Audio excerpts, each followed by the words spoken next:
podcasters. I'm your host, Super Joe Pardo, on the Indie Pod Daily Show here. I know it was, again, the scheduling has been crazy, so I'm trying to utilize the time that I have to be able to do these on a daily basis for you. Wherever you're watching from, hello, and I hope that you could pop in the chat below where you are watching from. Just a reminder, today we are going to talk about the Shure SE215's in-ear monitors, and I think later this week we're going to talk about why you need to have headphones on if you are going to podcast at all, because this question, as simple as it may seem, as odd as it may seem, has come up before, because people sometimes don't realize the actual reason you need to wear headphones. The only reason I'm wearing headphones right now, I probably don't need to wear headphones right now, but it's because I want to be able to hear the music when when I'm hitting the different sound effects. I want to make sure they're working. But you know what? I think it'll be all right. I think I can handle this. I actually kind of like wearing headphones because I can hear myself a little bit better.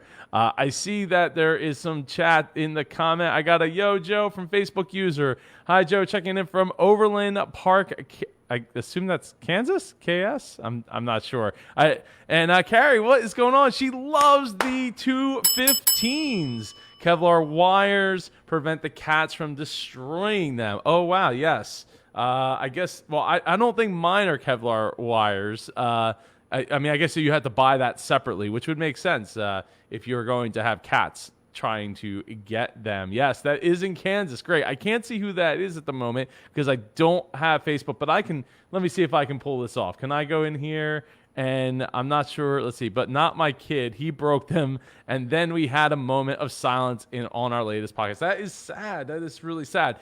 You know, this, to me, is among one of the best purchases for an in-ear monitor that you can make because of the price. Now, before I get into all of that, I just got to let everyone know, if you don't know about Indie Pod University, you can get over 100 plus hours of podcasting resource videos, plus access to a monthly call with me, get your questions answered and asked and answered, all over at indiepoduniversity.com. You can go check that out now, featuring a free 7-day trial when you sign up.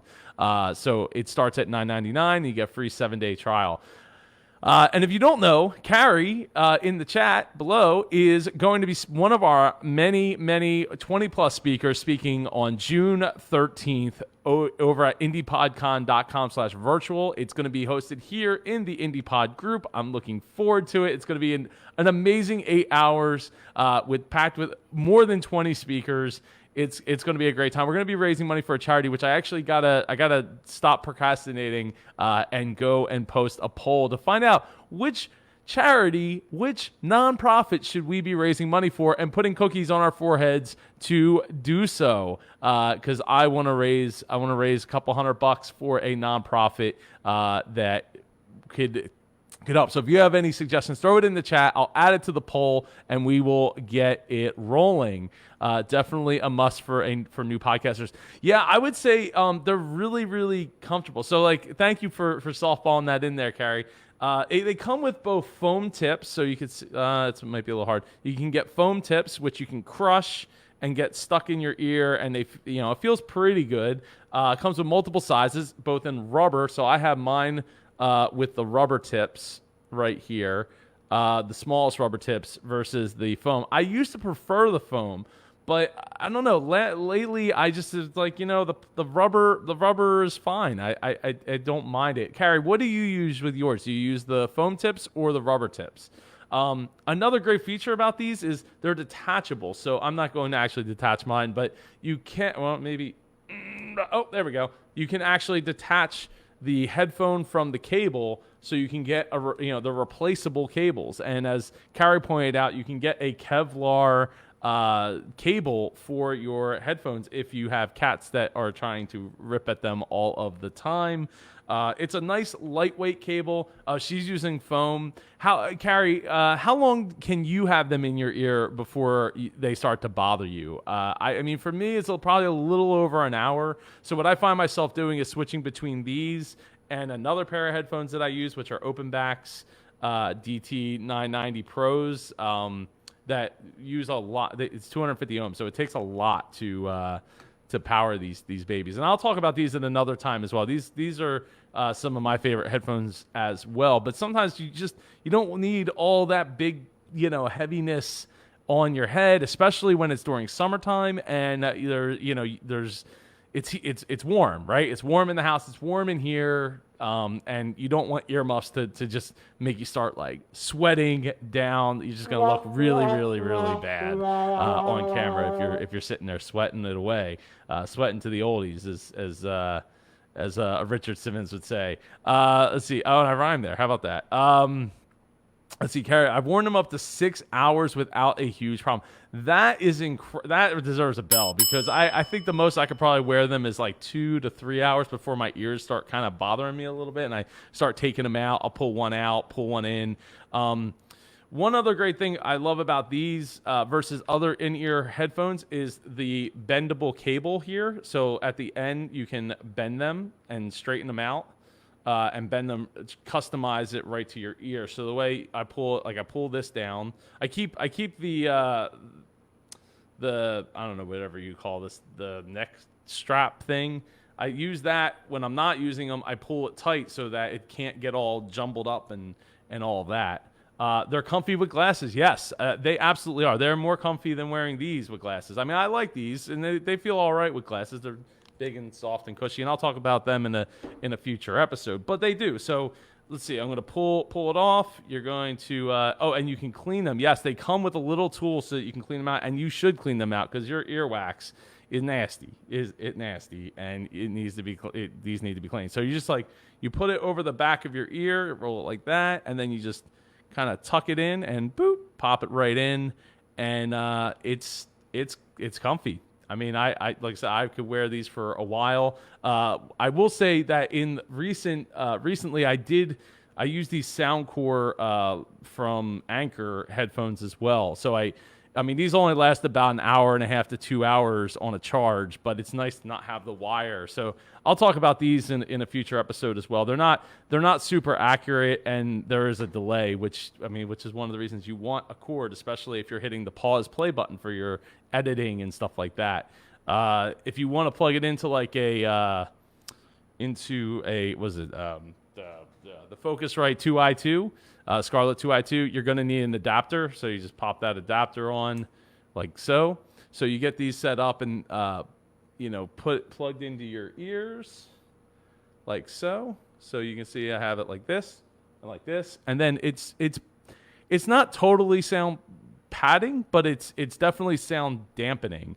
So you don't have too much outside noise once you get these puppies plugged in your ear, and it's pretty. I mean, I love them. I think for $100 you're not going to get much better sound unless you spend a lot more money, and you're not going to get like a replaceable cable. I mean, heck, these are I think $200 or two something. And these don't even have a replaceable cable. So like once the cable goes on this, it's game over, which is a shame. All headphones should be cable replaceable. As a DJ, it's something that I definitely look for, because I can replace this cable for like probably less than $15, and keep it rolling with the little in-ear headphones. And I would also say I've tried the higher end ones. I think it's like the SE215s. I did not like them as much. I just did not. I did not care for them as much. Also, they come with a case. They do come with a case, and they come with all the other tips. So you have a small, medium, large, both in foam and rubber, plus the cleaning.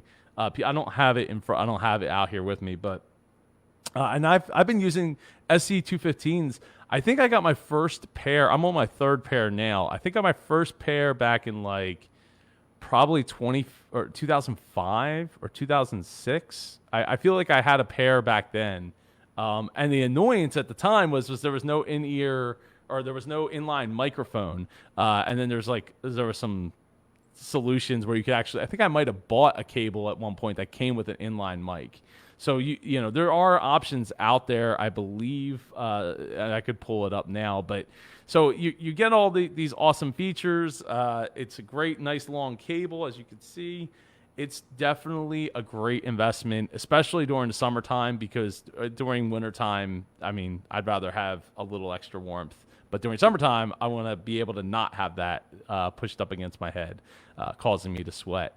So, so yeah. So I mean, I would say the only downside I would say to having in-ear monitors versus this is like if I have these on my desk, I gotta like pull them out. I gotta look at it. Okay, this is the left ear.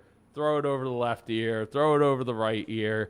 And then as soon as I get them in, my door behind me opens up, and the kids are coming in, or my wife's got a question, or I'm getting a phone call, and then I'm popping them back out, putting them back down. Just the process of doing that is kind of annoying, which is why a lot of times if I know I'm going to be in and out, like I just boom, I'm in, right, and it's on my head, and we're ready to roll.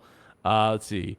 Cheryl, you're reminding me of the IFB. Cheryl says you're reminding me of the IFBs we used to wear in the TV studio. What does that stand for? IFBs. Google wireless IFBs. So IFB transmitter. Oh, okay, I see what you're. I just kind of thought you were talking about. So like an in-ear, like the thing you run up your back and all that. Yeah, definitely. It's definitely. I mean, again, these are comfortable. You said yep. You can get an inline mic version. Yeah, I know. I got a cable for it.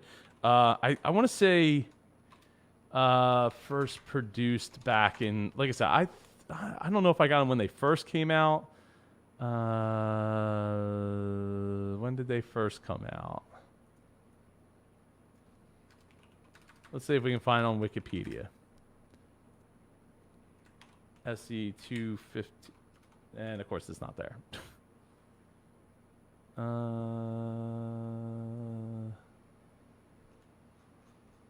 Amazon, don't fail me now. Let's see. So this says first available was in 2011. Maybe I had the version that came out before that. Traveling with 215s is easy. It is easy. But like I said, if you're going to use them, you might want to get like an inline mic cable for it, just so that you are able to, talk and use them as a moving, roving headset kind of thing. But yeah, so that is the SE215s. Carrie, did I miss anything on using the I can't think of anything else that stands out to me, but you're definitely gonna have to get yourself a separate cable or adapter, 1/4-inch adapter, if you're going to plug it into anything like a Scarlett 2i2 or 2i4 or anything like that. Otherwise, you just have the regular headphone jack, 3.5 millimeter. So yeah, and I absolutely I love these headphones. Sure, keep making them. Don't stop. Please don't stop. They're definitely worth it. And I must have had the version before the 215s existed. But the sound quality is great. It's I don't know how accurate it is. Carrie, how accurate would you say the SE215s are? Because I personally think that they just sound really good no matter what I'm doing with it. I don't know that it's a flat response, but if you're trying to, obviously if Carrie's doing it for voice, editing audio, it must be pretty accurate.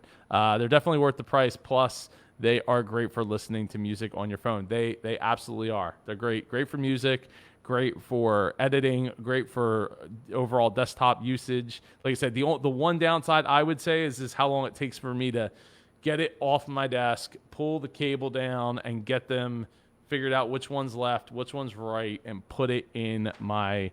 Oh, she said it's not a flat response. I didn't think it was very flat, but to me they sound good. So I don't have a problem with the sound. They're comparable to the ATH 30s. Let me see here.